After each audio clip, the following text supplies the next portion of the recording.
Hi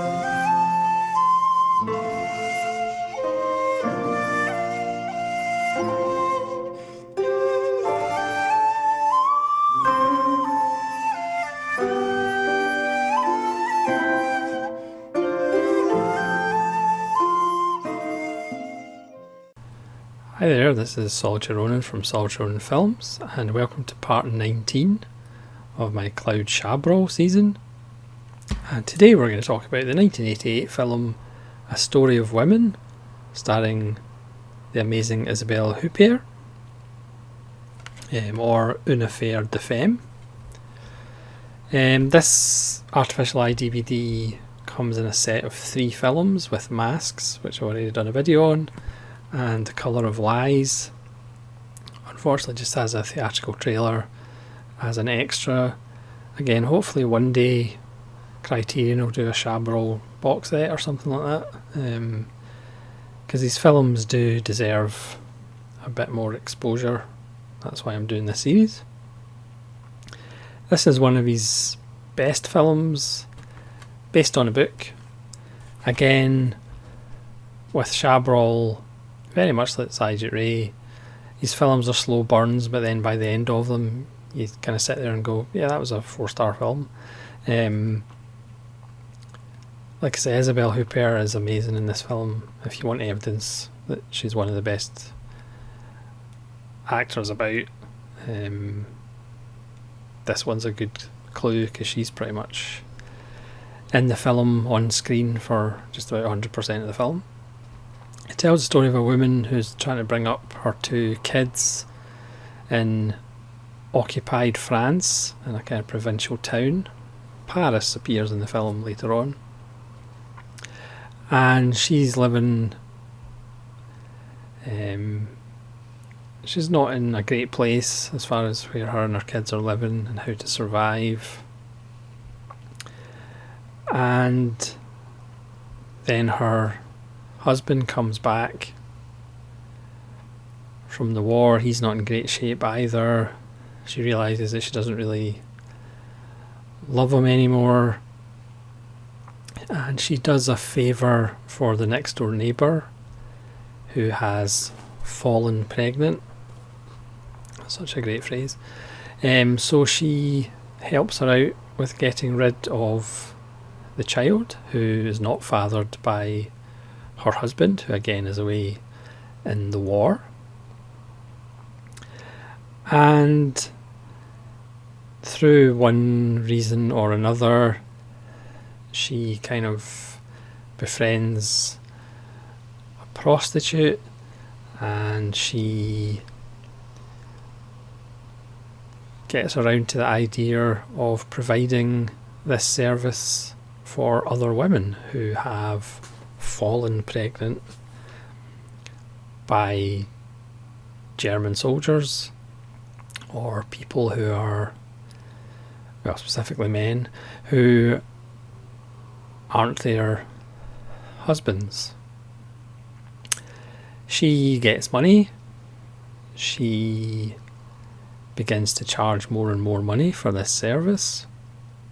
The family manage to move to a bigger house. They become comfortable. They can buy jam. She falls for a younger man called Lucien, who is a regular of her prostitute friend, who is obviously a collaborator with the Germans, so they get benefits of that relationship. All this time the father is becoming more and more disillusioned. You know, how's Isabelle Huppert getting this money? What's she doing?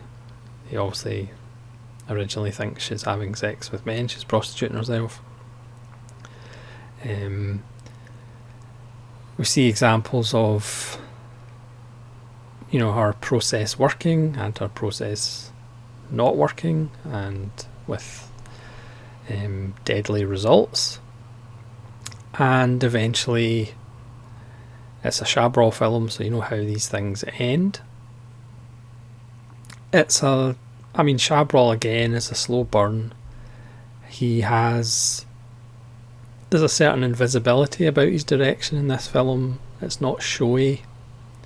It just lets the action come to him. It's kind of really driven by Huppert's performance. Again, he doesn't judge her actions like all artists shouldn't. He just gives you the facts. So again, what you think about, or how you think about abortion, especially during this time, if you believe that every pregnancy, regardless of how it happened, should go to its full term, even if it's women who are having sex with occupying forces. And that's obviously your belief, and Chabrol, leaves it up to you to decide how you feel. Obviously, the government and the authorities perhaps have a different view because they are interested in the rebirth of France as a defeated nation to try and build them up. They're looking at, we've got to get our morals straightened, even though they don't lift a finger when, for example, Isabelle Huppert's character has a Jewish girlfriend who gets taken away, and they don't lift a finger about that, to camps that she'll never come back from, obviously. Because the film is also about resistance, and it's about people who were complicit with the Germans and collaborators. Because again, the kind of myth that was given out by France after the war was that everybody was in the resistance fighting the Germans when they were being occupied. But we know that that's not actually the case. There were a good number of people who were resisting, but there's also a number of people who were collaborating, a number of people who pretty much just kept their head down and got on with it and hoped it would go away. And this isn't an attack on the French, because I'm sure, as much as staunch British people would think differently, but if Germany occupied Britain during the war, there would be people who would resist, there would be people who would be complicit and collaborate with the Germans, and there would be people who would just keep their head down and hope it would all go away. And anybody who doesn't think that way and is critical of French, I don't think are realistic. But again, after the war, quite rightly, the French did try and make out that everybody was in the resistance, and obviously films, even now resistance films make the resistance out to be kind of glamorous and everybody was in it.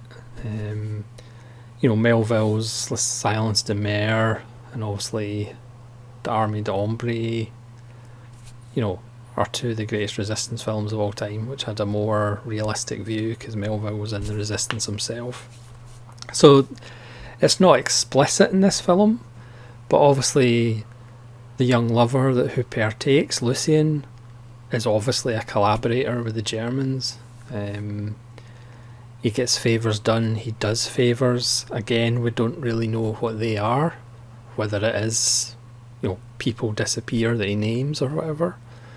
And obviously Huppert gets some of that as well. She gets night passes, she can go through the curfew to do some of her business. So the collaboration, that's kind of in the background, but we know what's going on. So it's kind of subtly about that as well. And obviously we see Huppert getting richer. She takes her prostitute friend in and gives her a room, and of course charges her. She makes a second room, which is just a closet for a second prostitute, because she's fallen out of love with her husband. She even gets the second prostitute to try and seduce her husband because she doesn't want him anymore. So it's a really interesting film because at the start you're on her side, but then as she kind of gets bigger and bigger, not bigger and bigger, as she gets kind of richer and starts manipulating people. You know, she's not actually as likeable or nice as she perhaps first started, when obviously you're on her side because she's trying to bring up her 2 kids without a father under difficult conditions. Again, it's obviously different from the majority of Chabrol films because it's not a thriller. It's not, you know, it doesn't have twists and turns. You kind of know where it'll go, but it's done in just such a mature and really non-showy way. Everybody's viewpoint is kind of explained, you know, from the authorities and what happens at the end of the film. The ending of the film is done really well and matter of fact, because again, people do end up being symbols and just used as pawns for political means. Everybody's really good in the film, but Huppert, I think, either won the Best Actress at Venice or certainly nominated for the Best Actress at Venice. It's about 103 minutes. Again, it's a bit slow to start because that's kind of Chabrol, but once it goes, it goes. Huppert's character, you know, it's a means to an end. You know, she wants to be a singer. You know, she has this dream of like being a singer. We see her going for lessons once she's got a bit of money, but we kind of know that's never going to happen.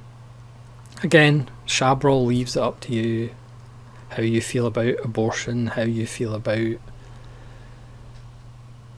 doing certain things to save your family, to protect your children, to give them a better life under difficult conditions.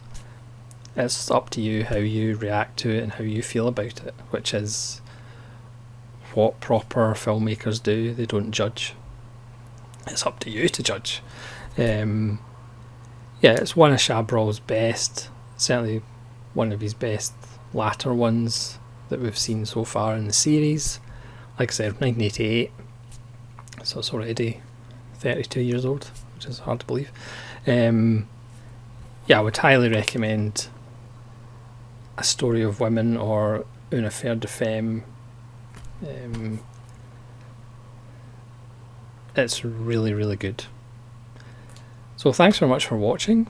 Please let me know if you've seen Une Affaire de Femmes from 1988 and what you think of Isabelle Huppert's performance.